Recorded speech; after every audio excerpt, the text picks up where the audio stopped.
কওমি মাদ্রাসার কারণে বাংলাদেশে দারিদ্রতার হার বাড়তেছে।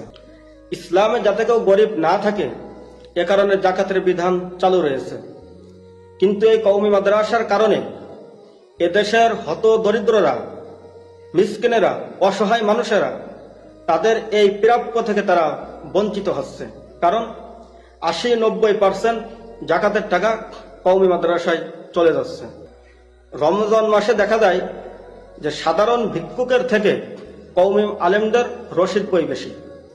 আর একটা বিষয় হলো যে জেনারেল ওলারা যদিও তারা জাকাত গ্রহণ করে থাকে, এটা তারা শিক্ষা জীবনে করছে, কর্মজীবনে তারা দক্ষ হয়ে জাকাত দেওয়ার মতো সক্ষমতা তারা অর্জন করতেছে। কিন্তু আমাদের কওমি মাদ্রাসার অবস্থা কি? এলেম শিখতেছিও জাকাত খেয়ে, কর্মজীবনে এলেম শিখাইতেছিও জাকাত খেয়ে। কথাটি আমি সম্পূর্ণ সঠিক বলে মনে করছি না। এই মুহূর্তে বহু কওমির আলেম আছে, আমার ফ্রেন্ড সার্কেলের মধ্যেও অনেকে আছে। তো কওমির অনেক আলেম এখন তারা দাওরা হাদিস পাশ করে মুফতি হয়ে তারা মসজিদ এবং মাদ্রাসা শুধু কেন্দ্রিক চিন্তা না করে তারা ব্যবসার সঙ্গে জড়িয়ে পড়ছেন এবং পুরোদস্তুর ব্যবসায়ী হয়ে তারা দেশের অর্থনীতিতে অবদান রাখছেন।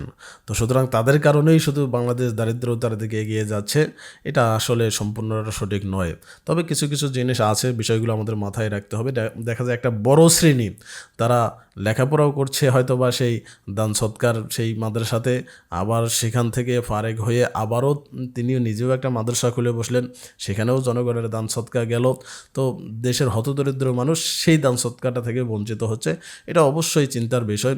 তবে এই ক্ষেত্রে কওমি মাদ্রাসার বোর্ডের যারা কর্তা আছেন তাদেরকে এগুলো নিয়ে চিন্তা করতে হবে, কীভাবে কওমি মাদ্রাসায় পড়ে সেই সার্টিফিকেট দিয়ে সরকারি চাকরির আবেদন করা যাবে, সরকারি কর্মকর্তা হওয়া যাবে। এই বিষয়গুলো নিয়ে তারা চিন্তা করবেন। শুধু বছরে বছরে পরীক্ষা ফি উঠিয়ে তারা দেখা যায় বিলাসবহুল জীবনযাপন করছে, কিন্তু ছাত্রদের অবস্থা কী হবে, ভবিষ্যৎ কী হবে, ফিউচার কী হবে, এই বিষয়ে তারা টেনশন করছে না। এই বিষয়টা অবশ্যই আমাদের মাথায় রাখা উচিত।